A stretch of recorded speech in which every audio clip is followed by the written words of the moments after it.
Good day to everyone. Welcome again for another coffee break program.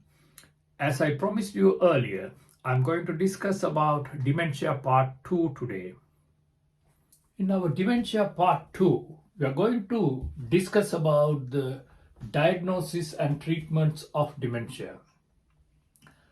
So let's see, how do we define dementia? Dementia is a decline in memory and cognitive and behavioral function which is irreversible and could not be explained by any other medical condition or delirium or major depressive disorders, and the symptoms affect day-to-day life activity. And this is the simple explanation and definition of dementia. First of all, we have to distinguish the minor cognitive impairment and dementia. So in minor cognitive impairment, what you call MCI, minor cognitive impairment, there is a decline in memory and cognitive or behavioral symptoms, but the condition does not affect day-to-day life activity. This could be an early sign of dementia, but this condition of minor cognitive impairment should not be considered as dementia. When we investigate about any type of cognitive impairment, these three domains are very useful.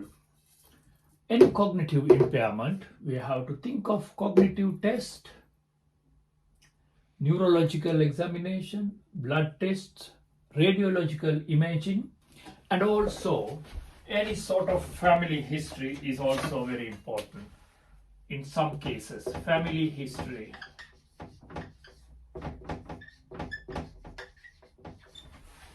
And in the light of all these investigations, we have to look into whether it is reversible or whether it is irreversible. If it is reversible, there are so many differential diagnoses that we have to think of, and it is not dementia. If it is irreversible, and if we exclude all the other reversible causes and other medical conditions and delirium and major psychiatric disorders, then it is dementia. So basically, diagnosis of dementia is mostly a process of exclusion of other things and coming to a diagnosis. But there are certain tests that we can get a very good clue as to prove that this is dementia. Post-mortem brain samples, brain examination is very important and very conclusive, but we need a diagnosis before a person goes into death. Let's consider the differential diagnosis of dementia. The differential diagnosis of dementia could be basically categorized into three categories: structural abnormalities, metabolic abnormalities, and infectious causes. Let's consider the structural abnormalities. The normal process of aging due to atrophy of the brain should be excluded. And subdural hematoma, we all know in the old age, people usually get multiple falls and they get head injuries. Knowingly or unknowingly, they can go into subdural hematomas. When somebody has a subdural hematoma, what happens is he presents with fluctuation of consciousness, which mimics a bit of dementia. So we have to exclude that. Head injury and concussion, we have to exclude. Brain tumor. If somebody has a brain tumor, it can mimic like dementia features, so we have to rule out that. Huntington's disease. Huntington disease is a congenital condition which has a genetic anticipation and ended up with dementia and early death. We have to rule out that. Normal pressure hydrocephalus. You know the triad: gait ataxia, urinary incontinence, and memory impairment. We have to exclude normal pressure hydrocephalus. Metabolic causes. The commonest is hypothyroidism, B12 and thiamine deficiency, Wilson's disease, hepatolenticular degeneration secondary to copper metabolism defect, which is congenital. It should be excluded. Uremia, uremic encephalopathy, we have to exclude. And delirium, any sort of delirium can present and mimic dementia, so we have to exclude delirium. Infectious causes, meningitis, encephalitis, any sort of infection related to this should be excluded. And neurosyphilis, very uncommon these days, but very common in the past. And this is also a differential diagnosis that we have to exclude. Lyme disease, another condition which affects the brain and mimic cognitive impairment and delirium and dementia. So we have to distinguish that as well. And CJD, Creutzfeldt-Jakob syndrome, the mad cow disease. To do this exclusion, these are the procedures that we have to adopt. We have to get a good history, and one from the patient and family, which is called the collateral history, and physical and mental state examination, depression screen, because if it is pseudo dementia due to major depression, which is reversible, we can treat it with antidepressant treatments and the dementia could be reversed. And functional state assessment, that will give an idea as to how far that this dementia has affected the patient's capacity, functional capacity. And blood test, we have to do various blood tests to do all the exclusion criteria for the conditions that I mentioned. And EEG, CSF analysis, and especially the full confusional screen blood tests. I didn't mention in my metabolic causes that hypercalcemia also can cause memory issues which can represent or mimic like dementia features. Imaging, X-rays, just to exclude any underlying pathological condition, and CT head, CT scan of the head to exclude any tumors or any sinister causes, and we can assess the size of the ventricles and brain atrophy or any subdural hematoma and a lot of things. MRI scan to look into the brain in more details, and PET scan. These things are very helpful images in the diagnosis of dementia. In this image, you can see the difference between a normal control scan and vascular dementia patient in the first line, and a normal control scan and Alzheimer's dementia patient's brain in the second scan.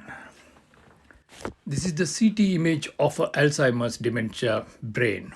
You can see the brain atrophy and enlarged ventricles in the second image, and the first image is only the brain atrophy, but the ventricles are not that enlarged. This is the brain image of a multi-infarct dementia patient. You can see a lot of infarctions around and a lot of brain atrophy and gliosis as well. We don't want to do all the tests just to exclude all the conditions and come into a diagnosis. It depends upon the history and presentation. We have to consider these images or these blood tests, CSF analysis and X-rays according to the history and clinical situation. So there could be straightforward things that we can straight away diagnose dementia without doing CSF, for an example. So we have to uh, think of them according to the situational status. As I mentioned earlier in my dementia part 1 lecture, there is no curative treatment for dementia, but there are ways of delaying the progression of dementia, and the treatments are mostly to delay the progression of dementia and make the life easier for the patients with dementia. These treatments could be categorized as drug treatment and non-drug treatment. Drug treatment depends upon the type of dementia, and I'm going to explain it in details in according to the dementia condition that the patient has. Let's discuss about non-drug treatment. Counseling and psychotherapy. Counseling and psychotherapy alongside with the drug treatments, it's very helpful for the patients with dementia. They can speak to you, they can explain things, and they can recall their memory, and you can advise, you can explain in the way of counseling how to manage their day-to-day life easily. Reminiscence therapy. Reminiscence therapy is something that you recall the memories by giving previous photographs and family group events and some famous musics or stories about the patient. This can be done with groups or individually, face to face, and that will help the patient. Complementary therapy. Complementary therapy is something we should do alongside the conventional therapies, and things like aromatherapy, various scents and smells, light therapy, and music therapy are some of the